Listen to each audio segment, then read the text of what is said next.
नमस्कार, ओम नमो नारायण, जय श्री कृष्ण। आखिर भगवान श्री हरि नारायण श्री कृष्ण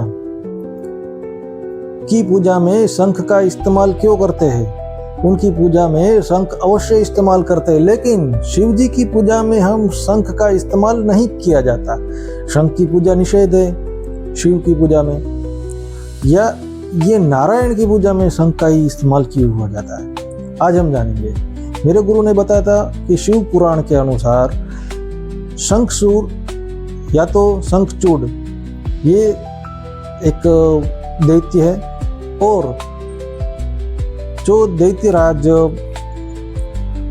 जो दंभ थे उनको कोई पुत्र हो नहीं रहा था, तो उन्होंने भगवान श्री हरि विष्णु की बहुत तपस्या की और उसने पुत्र का वरदान मांगा। लेकिन कैसा वरदान मांगा कि उसने त्रिलोक की विजय हो, त्रिलोक में जो शासन कर रहे ऐसा पुत्र चाहिए उसको।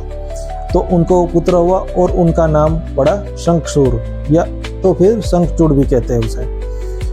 तो ये शंखचूड़ बहुत ही बलवान और प्रभावशाली था। उसने भी ब्रह्मा जी का तप किया और उसने श्री कृष्ण कवच पा लिया। ब्रह्मा जी से वरदान में उसने श्री कृष्ण कवच पा लिया, और ब्रह्मा जी ने उसे तुलसी जी से विवाह करने का प्रस्ताव किया, तो उसने तुलसी जी से विवाह भी किया।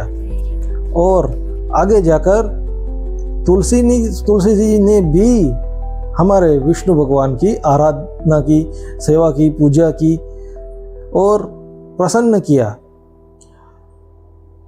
और ये जो शंखचूड़ जो दैत्य है उसने त्रिलोक पर विजय प्राप्त कर लिया अपनी शक्तियों को, और बहुत घमंड हो गया उसे।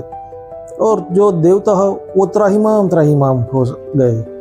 तो सभी देवताओं गए शिव जी के पास। तो शिव जी ने भी कहा कि इसका निवारण करना है, लेकिन इसका निवारण कैसे करें? तो श्री हरि भगवान विष्णु जो ब्राह्मण का रूप लेकर शंखचूड़ के पास गए और उनका दान में श्री कृष्ण कवच, जो अभेद कवच है, जो कि कोई भी शस्त्र अस्त्र उसे भेद नहीं सकता, ऐसा श्री कृष्ण कवच है, वो दान में मांग लिया।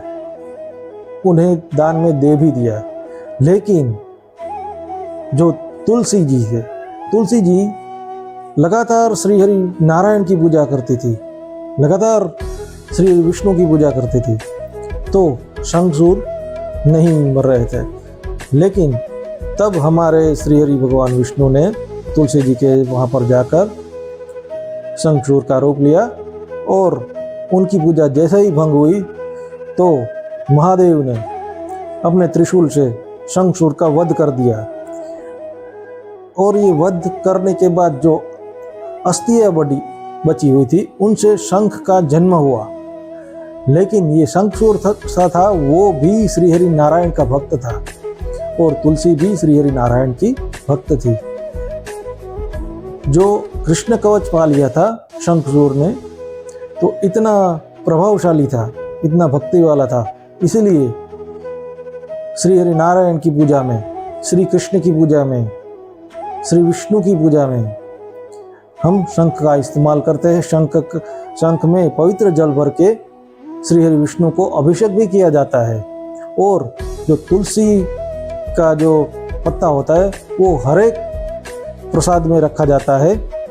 हर एक ठाकुर जो को प्रसाद लगाए, या तो फिर श्री हरि विष्णु को प्रसाद लगाए, हमारे श्री रामचंद्र भगवान जी को प्रसाद लगाए, या तो हमारे श्री कृष्ण को भी प्रसाद लगाए, तो उसमें तुलसी जी का पत्र अवश्य हमें डालना चाहिए।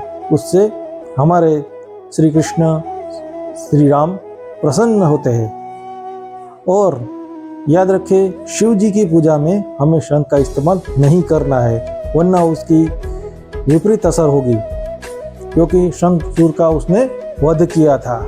ओम नमो नारायण।